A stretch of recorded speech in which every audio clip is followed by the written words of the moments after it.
다 함께 기도하시고 말씀 함께 상고하도록 하겠습니다. 사랑을 하신 아버지 하나님 감사하며 드립니다. 오늘도 이렇게 하나님의 말씀을 함께 나눌 수 있는 축복된 시간 허락해 주심에 감사드립니다. 세상은 점점 악해져 가고 수많은 재앙과 재난으로 수많은 사람들이 고통받고 있지만 죄를 이 말씀을 함께 나눌 때에 말씀이 우리의 빛이 되고 피난처가 되어 주셔서 정말로 이 땅을 살아가고 승리할 수 있는 힘을 얻는 이 시간이 되게 하여 주시옵소서. 감사드리오며 예수님의 이름으로 기도드리옵나이다. 아멘. 자, 오늘은 온라인 기초공부 세 번째 말씀 함께 나누기를 원합니다. 하나님에 대하여 라는 제목으로 말씀 나누도록 하겠습니다. 자, 우리가 하나님을 믿고 또 교회 생활을 하고 있지만 하나님이 어떠한 분이신지 잘 모르고 추상적으로 신앙생활을 하는 경우가 많죠. 성경은 하나님이 어떠한 분이신지 우리에게 자세히 소개하고 있습니다. 이 시간 우리 성경 말씀을 가지고 하나님의 존재를 정확히 깨닫고 또 그 하나님을 더 뜨겁게 믿는 우리의 삶이 되기를 원합니다. 자, 성경에서 말하는 하나님은 어떠한 분이신가? 첫 번째로 성경은 하나님을 가리켜 영이시다 라고 말씀하고 있습니다. 요한복음 4장 24절 말씀 보시면 하나님은 영이시니 예배하는 자가 신령과 진정으로 예배할지니라 명령하고 있죠. 정확히 하나님은 영이신 분이다 라고 정의하고 있습니다. 자, 그렇다면 이 하나님이 영이시다, 이 표현은 무엇을 뜻하는 것일까요? 하나님이 영으로 계신다라는 것은 하나님이 무형적 존재로 계신다는 것입니다.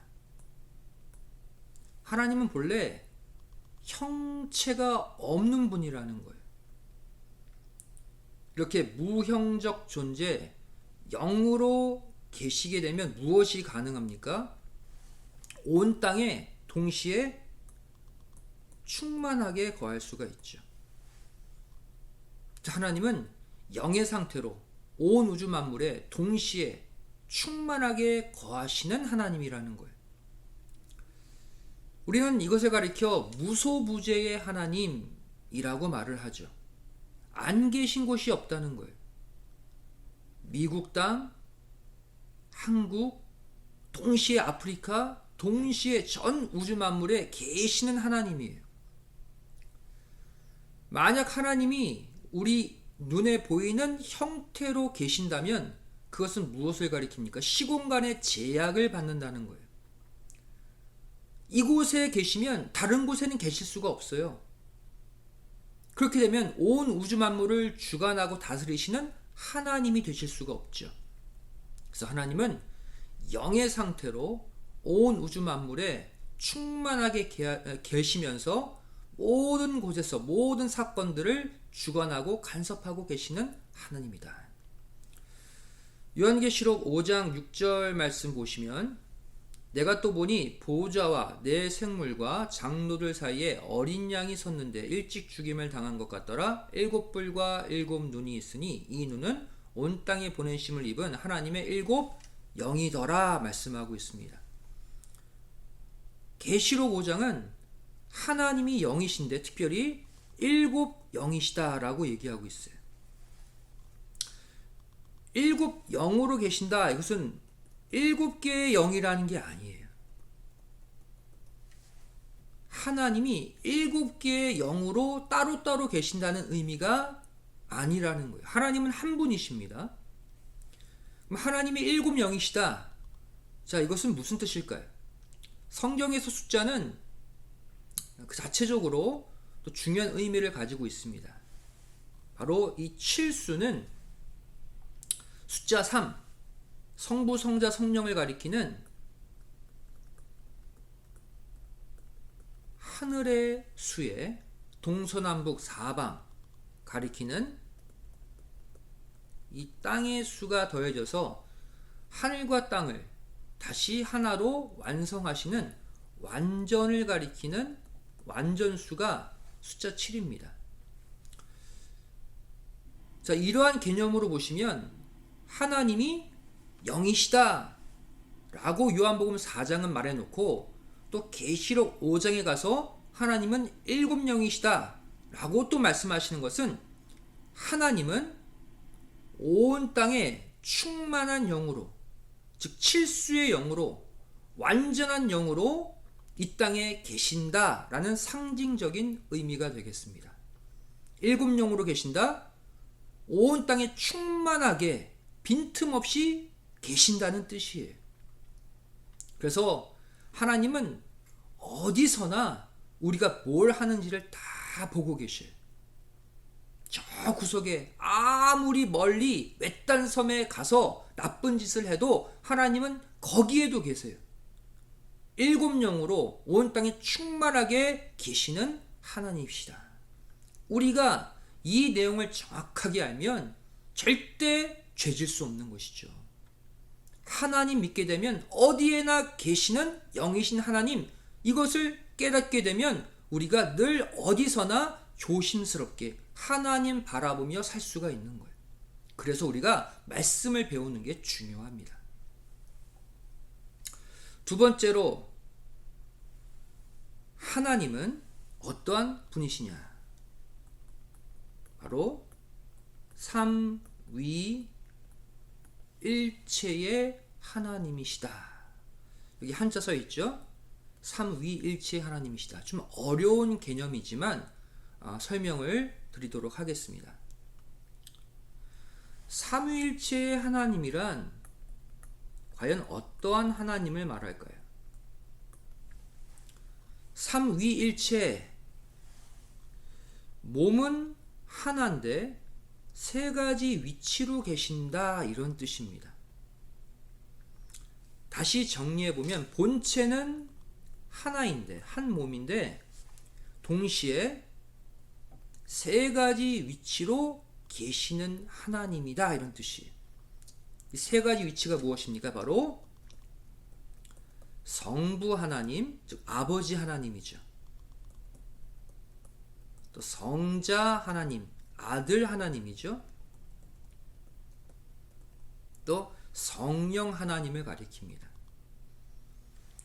이 성자 예수님, 하나님이 바로 성부 하나님으로부터 이 땅에 육신을 입고 오신 예수님을 가리키죠.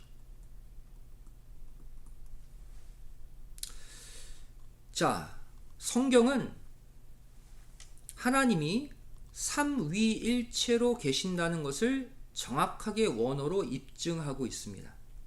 그 대표적인 구절 보도록 하겠습니다. 창세기 1장 26절 말씀 보시면, 하나님이 가라사대 우리의 형상을 따라 우리의 모양대로 우리가 사람을 만들고, 이렇게 말씀하고 있어요. 천지 창조 가운데 6일째 인간을 창조하실 때의 장면이죠. 자, 여기서 하나님이 가라사대로 출발합니다. 그런데 하나님이 뭐라고 말씀하십니까? 우리의 형상, 우리라고 표현하고 있죠. 이거는 복수형 대명사죠. 우리. 그런데 우리가 수식하고 있는 형상은 히브리 원어로 보면 단수형이에요. 또 우리의가 나오죠. 복수형 대명사입니다. 또 이 우리의가 수식하는 모양은 그런데 또 단수예요. 그리고 우리가 그랬죠. 복수형 대명사, 사람을 만들고. 이 히브리 헬라 원어는 동사도 단수 복수가 있습니다. 만들고는 또 복수형이에요. 보통 문법은 주어가 단수면 동사도 단수여야죠. 또 주어가 꾸미고 있는 또 다른 명사도 복수면 복수, 단수면 단수로 맞춰줘야죠. 여기 보시면 우리의 라고 해놓고서는 한 형상이래요. 또 우리의 라고 말해놓고서는 한 모양이래요. 이 창세기 1장 26절을 직역해 보면 어떻게 됩니까? 바로 우리의 하나의 형상과 우리의 하나의 모양대로 사람을 만들자, 이렇게 말씀하신 거예요. 우리 하면 형상들이 돼야죠. 원래 우리의 형상들과 우리의 모양들대로 이렇게 말해야 되는데, 우리의 하나의 형상, 우리의 하나의 모양이라고 표현하고 있어요. 이것은 성경 문법이 잘못된 것이 아니라 삼위일체의 하나님임을 증거하고 있습니다. 즉 천지창조, 인간 창조 때부터 성부, 성자, 성령, 이 세 가지 위치에 우리의 분이 한 형상, 한 모양으로 존재하고 계신다는 거예요.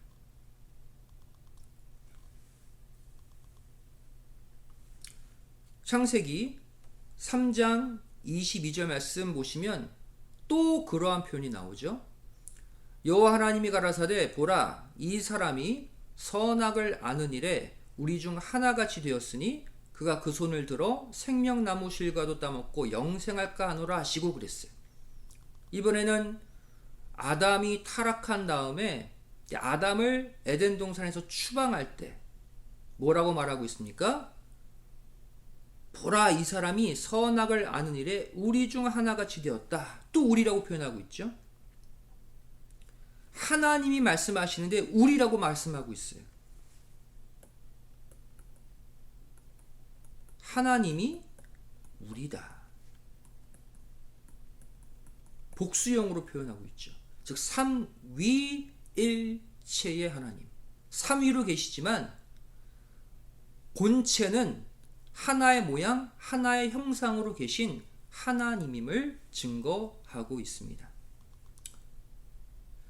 세 번째, 하나님은 어떠한 분이신가? 하나님은 인격의 하나님이십니다. 다시 말해 하나님이라는 신, 하나님이라는 분은 그냥 인간들이 생각하는 무시무시한, 무감각하고 무감정, 감정도 없는 그런 멀리 떨어진 그러한 신이 아니라는 거예요. 우리 인간과 똑같이 인격을 가지고 계신 하나님이다라고 성경은 증거하고 있습니다. 그 증거를 몇 가지 말씀드리도록 하겠습니다. 하나님이 인격의 하나님이다. 인격을 가지고 계신 분이다. 첫 번째 증거가 무엇입니까? 하나님은 우리 인간들이 갖고 있는 감정, 희, 노, 에, 락의 감정을 똑같이 가지고 계시다는 것입니다. 우리 인간도 감정이 있잖아요. 희노애락, 기쁘고 또 때로는 화나고 또 때로는 슬프고 또 때로는 즐겁고, 이 모든 감정을 하나님도 똑같이 갖고 계시다는 거예요. 우리가 이것을 알면 하나님은 멀리 계신 신이 아니라 우리가 인격적으로 교제할 수 있는 가까이 계신 분임을 알 수가 있는 것이죠. 먼저 하나님이 가지고 계신 감정이 어떠한 것들이 있는지 보도록 하겠습니다. 먼저 하나님은 희라는 감정과 락이라는 감정을 갖고 계세요. 바로 기쁨과 즐거움의 감정을 하나님은 갖고 계시다. 시편 149편 4절 말씀 보시면 여호와께서는 자기 백성을 뭐 하신대요? 기뻐하시며 그랬어요. 하나님은 하나님의 자녀들, 하나님의 백성으로 인정받은 자들을 기뻐하신대요. 기쁨의 감정을 가지고 계신 것이죠. 또 하나님은 노, 즉 분노의 감정도 가지고 계십니다. 때로는 화를 내시는 하나님이에요. 출애굽기 15장 7절 말씀 보시면 주께서 주의 큰 위엄으로 주를 거스리는 자를 엎으시니이다. 주께서 진노를 발하시니 그 진노가 그들을 초계같이 사르니이다 말씀하고 있죠. 하나님이 진노를 발하시면 다 불살라진대요. 그 정도로 폭발적인 화를 내신다고 말씀하고 있습니다. 또 하나님은 즉 슬픔의 감정도 가지고 계시는 분이에요. 우리 인간만 슬플 때가 있는 게 아니라 하나님도 슬퍼하실 때가 있어요. 우리가 앞서 말씀드린 대로 하나님은 삼위일체의 하나님이라고 그랬죠. 그 가운데 한 분이 바로 뭐예요? 성자 하나님. 바로 이 땅에 육신을 입고 오신 예수 그리스도. 예수님도 하나님이세요. 하나님의 슬픔의 감정은 우리가 예수님의 모습을 보면 알 수가 있어요. 마태복음 26장 37절 말씀 보시면 베드로와 세베대의 두 아들을 데리고 가실새 고민하고 슬퍼하사 그랬죠. 누가? 예수님이. 성자 하나님도 슬퍼하셨다 말씀하고 있어요. 또 요한복음 11장 34절 35절 말씀 보시면 가라사대 그를 어디 두었느냐 가로되 주여 와서 보옵소서 하니 예수께서 눈물을 흘리시더라. 슬퍼하셨다라고 말씀하고 있죠. 또 누가복음 19장 41절 말씀 보시면 가까이 오사 성을 보시고 우시며 그랬어요. 이것도 예수님입니다. 먼 훗날 예루살렘이 멸망당할 것을 미리 보시면서 그 성을 바라보시며 슬퍼하시고 우셨다. 하나님도 눈물을 흘리셨대요. 슬퍼하셨다고 말씀하고 있어요. 그러니까 하나님은 멀리 계신 가까이 할 수 없는 그냥 신이 아닙니다.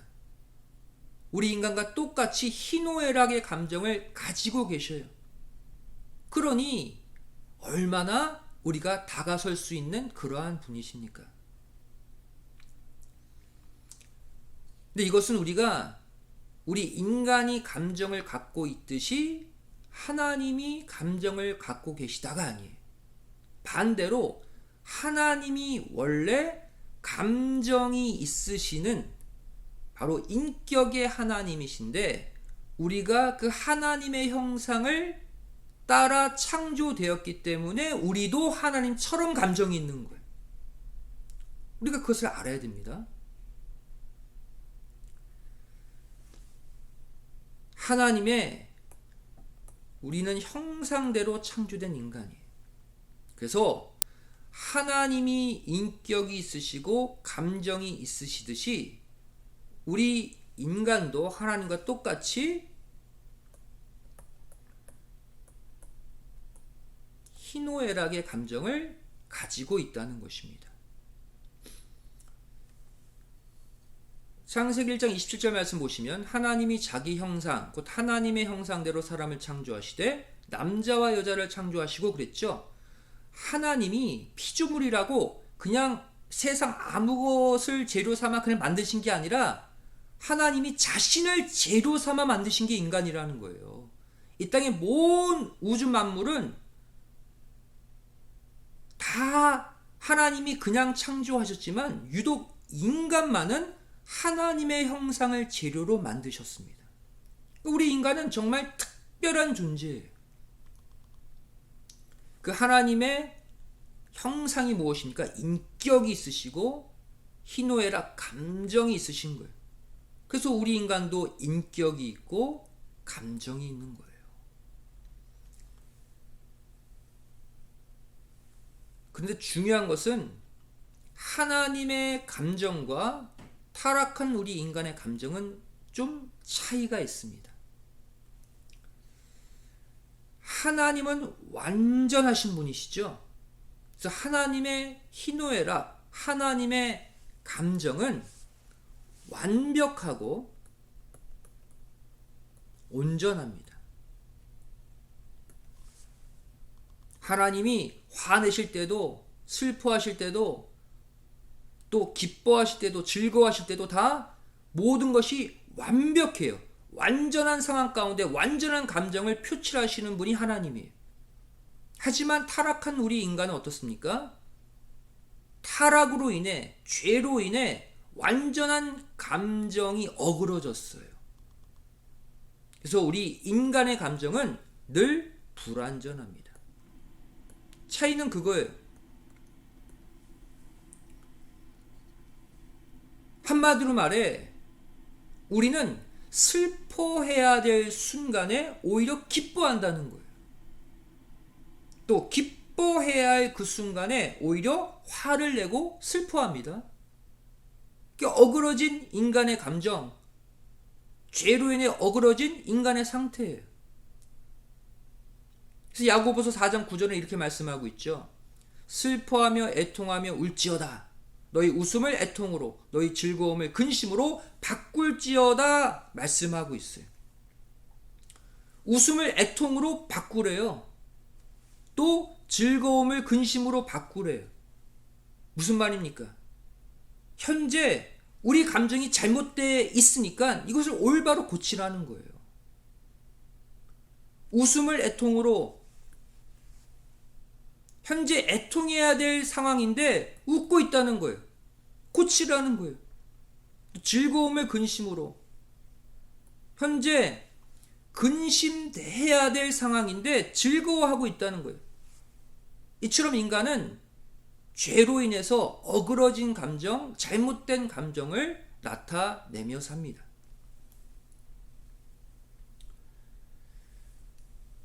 그렇다면 성경이 말하는 정상적인 올바른 감정은 무엇일까요? 바로 고린도전서 12장 26절 27절에 기록하고 있죠. 만일 한 지체가 고통을 받으면 모든 지체도 함께 고통을 받고, 한 지체가 영광을 얻으면 모든 지체도 함께 즐거워하나니 너희는 그리스도의 몸이요 지체의 각 부분이라 말씀하고 있어요. 이게 무슨 말입니까? 예수님이 우리의 머리가 되신대요.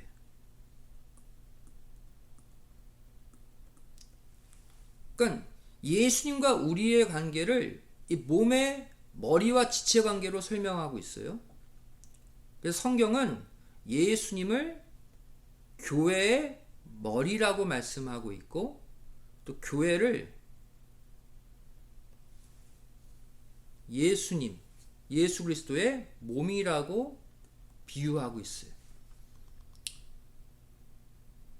사람이 머리와 몸 외에 또 손발이 있잖아요.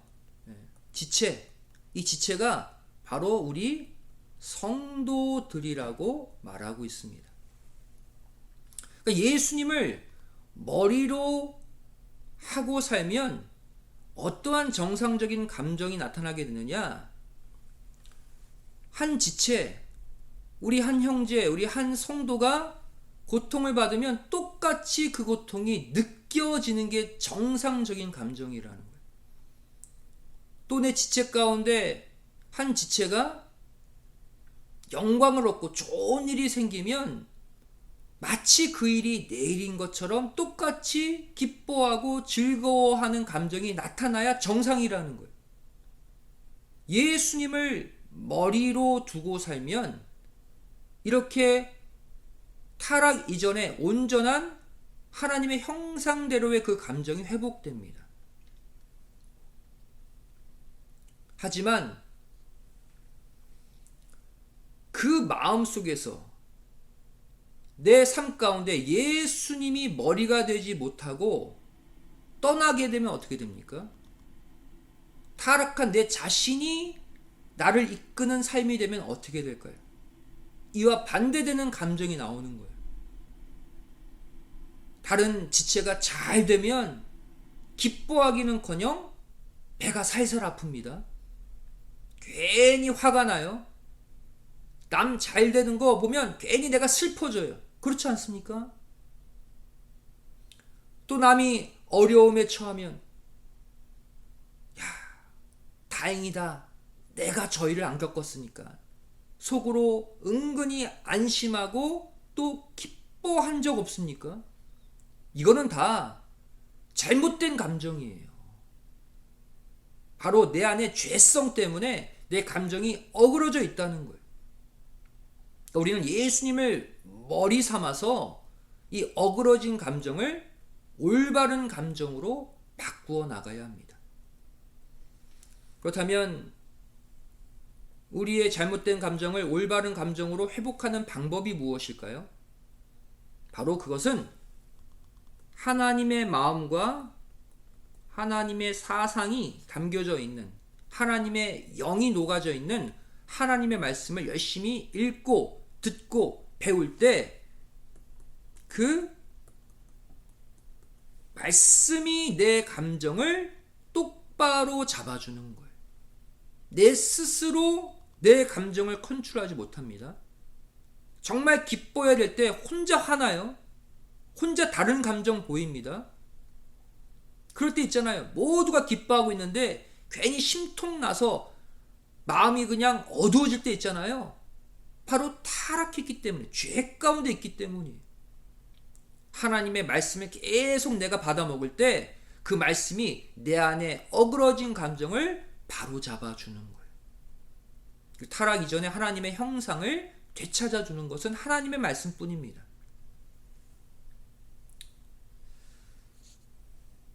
자, 두 번째로 하나님이 인격의 하나님이라는 두 번째 증거가 무엇이냐? 바로 하나님은 말씀하시는 하나님이십니다. 인격체는 말이라는 것을 하잖아요. 감정도 갖고 있지만 하나님도 똑같이 인격체로서 감정만 갖고 계신 것이 아니라 말하십니다. 우리는 말씀이라고 말을 하죠.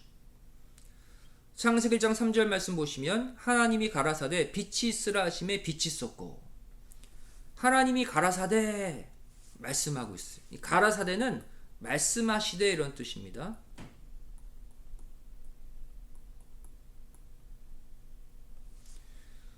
이렇게 6일 동안 온 천지 만물을 가라사대의 말씀으로 창조하셨어요. 무엇을 보여줍니까?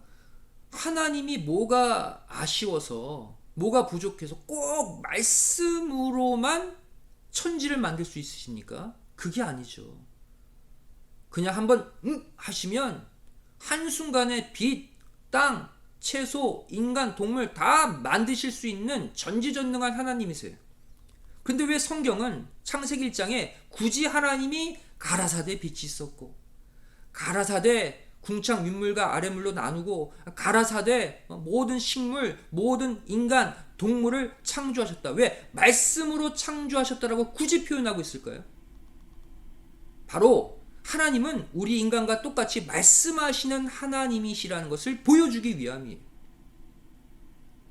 말씀으로 소통하고 교류할 수 있는 인격의 하나님이라는 거예요.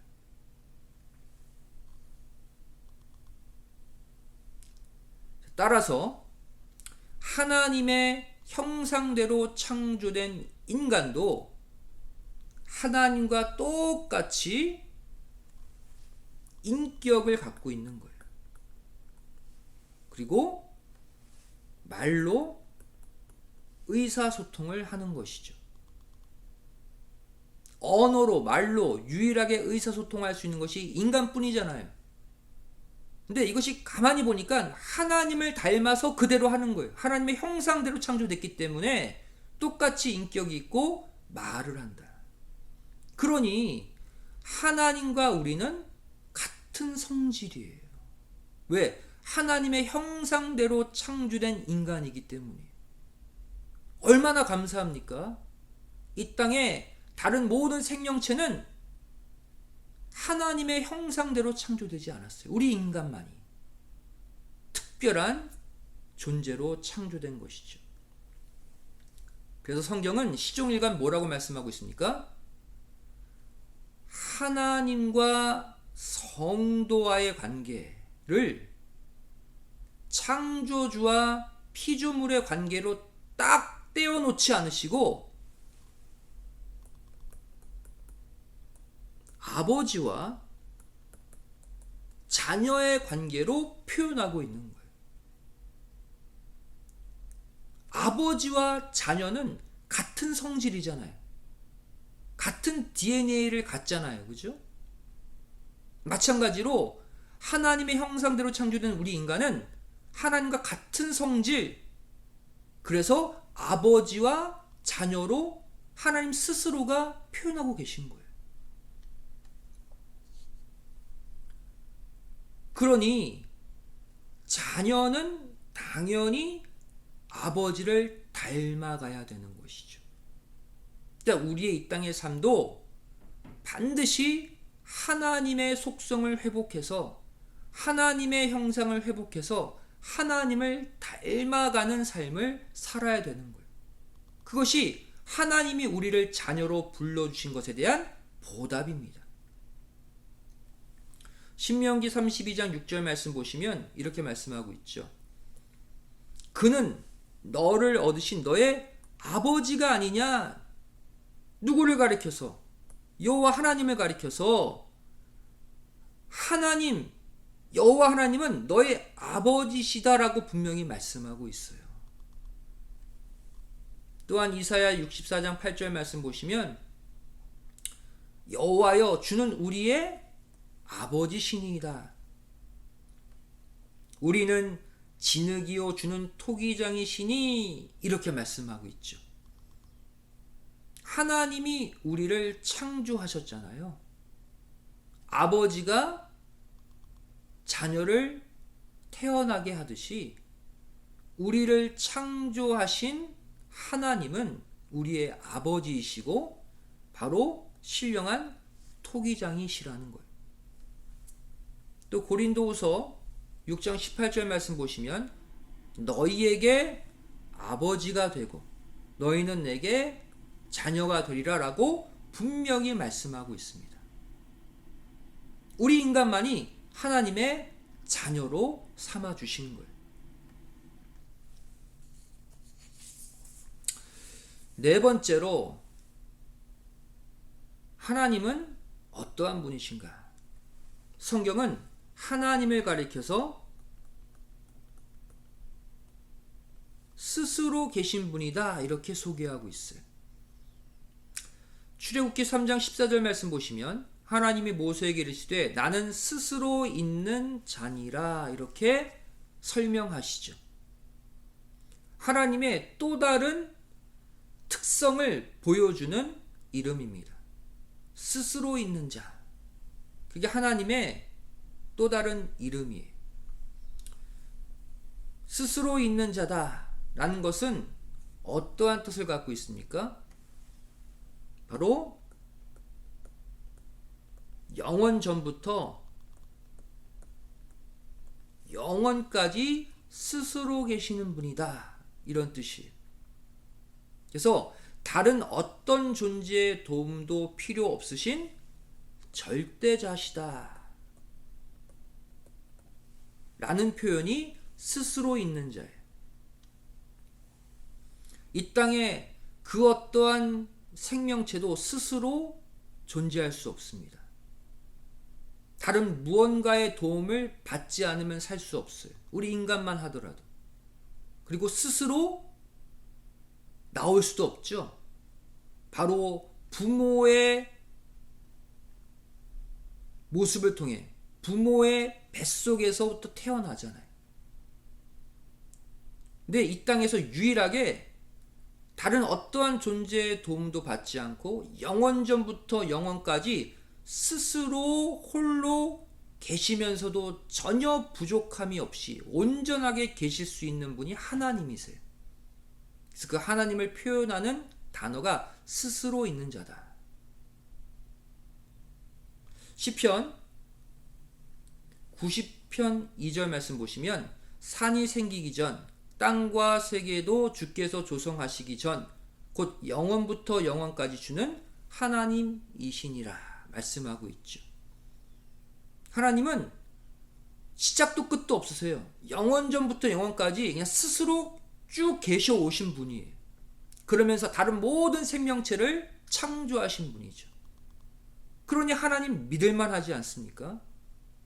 하나님의 자녀가 되었다는 것 큰 축복과 영광 아닙니까? 우리가 이 시간 감사해야 될 줄 믿습니다. 다섯 번째로, 하나님은 어떠한 분이시냐? 우리가 이것까지 알아야 돼요. 하나님은 본래 영으로 계시는 분, 온 우주 만물에 충만하게 계시는 보이지 않는 분이시지만 하나님은 또한 육신을 입고 이 땅에 나타나신 분이다. 이 사실까지 우리가 알아야 돼요. 이유는 하나입니다. 타락한 인간이 하나님을 알아보지 못해요. 영이신 하나님을. 영이신 하나님을 알아보지 못하면 다 멸망받고 지옥 가야 되거든요. 그래서 그 타락한 인간을 구원하시기 위해 인간의 눈에 보이는 하나님으로 육신을 입고 오셔야 했다는 거예요. 그분이 바로 누구십니까? 성자 하나님 예수 그리스도시죠. 하나님이 이 땅에 육신을 입고 오시게 된 과정은 다음과 같습니다. 먼저 요한복음 1장 1절 말씀 보시면 태초에 말씀이 계시니라 이 말씀이 하나님과 함께 계셨으니 이 말씀은 곧 하나님이시니라 그랬어요. 하나님은 영이신 분인데 특별히 우리 인간에게 하나님을 소개하기 위해 어떤 단어를 사용하셨어요? 우리가 주로 사용하고 있는 말씀이라는 단어를 사용하셔서 하나님을 스스로 표현하셨어요. 우리가 말씀이라는 개념은 알잖아요. 타락했지만 말의 높임말이 말씀이잖아요. 앞서 말씀드린 대로 하나님이 말씀이다? 뭐예요? 하나님은 말씀하시는 분, 인격체, 말로 소통하시는 분임을 소개하는 단어가 말씀이에요. 그러면 이 말씀과 하나님 가운데 어떤 개념이 큰 개념일까요? 요한복음 1장 1절 말씀을 잘 보시면 이 말씀이 하나님과 함께 계셨기 때문에 말씀이 곧 하나님이 되었다라는 개념으로 표현하고 있어요. 이게 무슨 뜻입니까? 하나님은 말씀 자체가 아니라는 거예요. 말씀보다 더 크신 분이에요. 말씀은 뭐예요? 말이라는 단어잖아요. 그냥 소통의 도구가 말이잖아요. 하나님은 말보다 더 크신 영이신 하나님이에요. 그런데 타락한 인간에게 하나님을, 광대한 하나님을 그냥 소개하면 알 길이 없기 때문에, 못 알아듣기 때문에 하나님이 우리 인간이 잘 알고 있는 단어 말씀이라는 단어에 갇혀서 우리에게 소개된 거예요. 그래서 태초에 말씀이 계시니라예요. 이 땅이 창조될 순간부터 말씀이 계셔요. 그 얘기죠. 하지만 하나님은 태초 이 땅이 창조되기 전부터 계신 분이잖아요. 다시 말해 영원전부터 계신 하나님이 태초 이 땅이 만들어질 때부터 말씀이라는 단어로 우리에게 소개되었다는 거예요. 그래서 엄밀히 말해 말씀보다 하나님이 훨씬 큰 개념입니다. 태초부터 말씀이라는 단어에 갇혀서 우리에게 소개되어지신 분이다. 그리고 그 말씀이 또 어떻게 우리에게 내려오게 됩니까? 요한복음 1장 14절 말씀 보시면 그 말씀이 이번에는 무엇이 되어서? 육신이 되어서 우리 가운데 거하심에 그랬죠. 그런데 그 영광은 아버지의 독생자의 영광이다. 즉 성자 하나님이라는 거예요. 누굴 가리킵니까? 예수님이죠.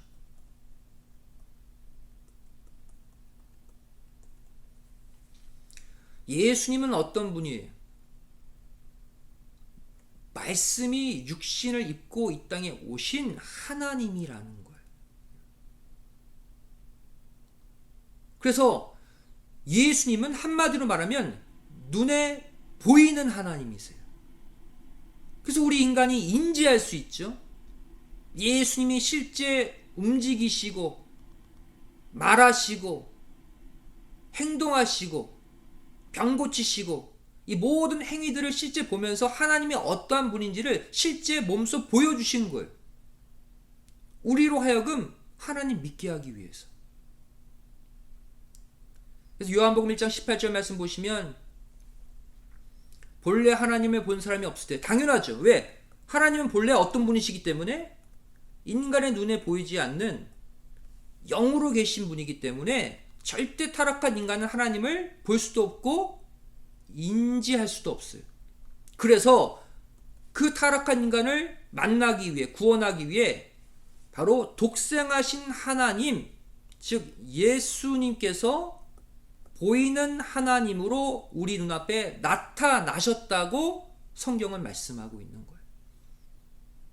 그래서 우리는 예수님의 행적을 통해서, 성경에 기록되어 있잖아요. 예수님이 하신 말씀을 통해서, 예수님의 움직임을 통해서 하나님이 어떠한 분인지, 하나님이 우리에게 무엇을 원하시고 요구하시는지를 우리가 정확히 알 수 있게 된 거예요. 그리고 하나님을 믿게 만드셨고, 그래서 하나님의 자녀라 인정받게 하셨고, 그래서 구원을 얻게 하신 것이죠. 하나님은 무시무시한, 가까이 할 수 없는 멀리 있는 신이 아닙니다. 무엇을 보면 알 수 있어요?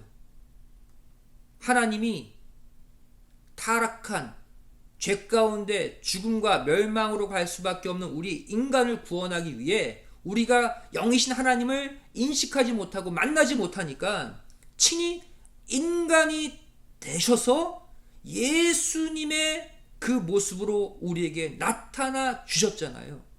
이것이 바로 뭐예요? 하나님의 무한한 사랑이에요. 그렇게 하실 필요가 없어요.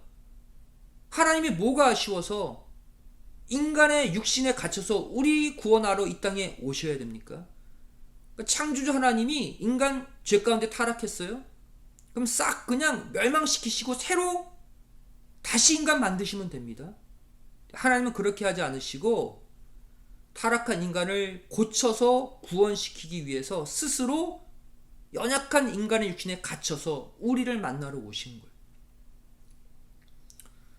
이것이 왜 무한한 사랑입니까? 왜 이것이 우리가 흉내낼 수 없는 사랑일까요? 우리가 한번 이렇게 비유해 봅시다. 지나가는데 벌레 한 마리가 이렇게 기어가요. 예? 우리가 이 벌레를 봅니다. 근데 혼자 벽에 막혀서 어디 가지도 못해. 야, 이 벌레 불쌍하다. 아니, 불쌍하다고 해서 벌레가 되겠다고 하는 사람이 누가 있습니까? 벌레가 될 수 있다? 라고 해도 아무도 벌레가 되려고 하지 않죠. 사람의 모습이 더 좋으니까. 온 우주 만물의 주인이신 하나님이 볼 땐 타락한 죄 많은 우리 인간은 벌레만도 못한 존재예요. 그러한 우리를 위해 똑같은 벌레의 모습, 인간의 육신을 입고 우리에게로 내려오셨고, 심지어 우리 죄를 구원하기 위해 벌거벗고 십자가에 못 박혀 죽으셨어요, 대신. 그래도 그 하나님의 사랑이 가벼운 사랑입니까? 작은 사랑입니까? 우린 이 사실 하나만 하더라도 날마다 눈물로 하나님께 감사의 고백을 외쳐야 할 줄 믿습니다. 자, 오늘 말씀의 결론을 맺도록 하겠습니다. 결국 우리는 육신을 입고 이 땅에 오신 예수님을 영접함으로써 영이신 하나님께로 다시 돌아가야 한다는 사실입니다. 반대로 우리는 직접 하나님께 못 가요. 타락한 우리 인간은. 그래서 인간의 육신을 입고 우리를 만나러 오신 예수님을 통해서 다시 영이신 하나님께로 돌아가야 이제 우리도 영생하는 존재, 바로 구원받는 천국의 백성들이 될 수가 있는 것이죠. 예수님은 이것을 우리에게 분명히 말씀해 주셨습니다. 요한복음 14장 6절 말씀 보시면 예수께서 가라사대 내가 곧 길이요 진리요 생명이니 나로 말미암지 않고는 아버지께로 올 자가 없느니라 그랬어요. 나, 성자 하나님 예수님이죠. 예수님을 거치지 않고서는 절대 성부 하나님, 아버지 하나님께 절대 못 간다는 거예요. 그러니까 우리는 반드시 가장 먼저 누구를 만나야 돼요? 예수님을 만나야 돼요. 그럼 그 예수님 속에 아버지 하나님이 계시거든요. 예수님을 통해서 아버지 하나님께로 가면 그것이 구원의 완성입니다. 그리고 이 모든 내용은 바로 신구약 성경 하나님의 말씀 안에 다 그 답이 들어있어요. 그래서 우리가 이 기초 공부 또 여러 가지 우리가 성경 말씀을 배우고 성경을 읽음으로써 반드시 성경 가운데 예수님을 뜨겁게 만나시고 그 예수님을 통해 영이신 하나님께로 나아가는 진정한 믿음의 승리자들 되시기를 주님의 이름으로 축원드리겠습니다. 기도하고 마치겠습니다. 사랑 많으신 아버지 하나님 감사드립니다. 저희들에게 또 이렇게 귀한 하나님의 말씀을 배울 수 있는 시간을 주시고 특별히 하나님이라는 분이 어떠한 분이신지 저를 말씀 가운데 깨닫게 하여 주심에 감사드립니다. 그동안 하나님이 어떠한 분인지도 모르고 하나님을 믿으며 살아왔다면 오늘 주신 이 말씀을 통해서 영이신 하나님, 인격의 하나님, 말씀하시는 하나님, 또 우리를 위해 육신을 입고 이 땅에 내려오신 그 사랑의 하나님임을 가슴 뜨겁게 깨닫고 믿음으로 말미암아 하나님과의 새로운 동행을 출발하는 모두가 되게 하여 주시옵소서. 감사드리오며 예수님의 이름으로 기도드리옵나이다. 아멘. 감사합니다.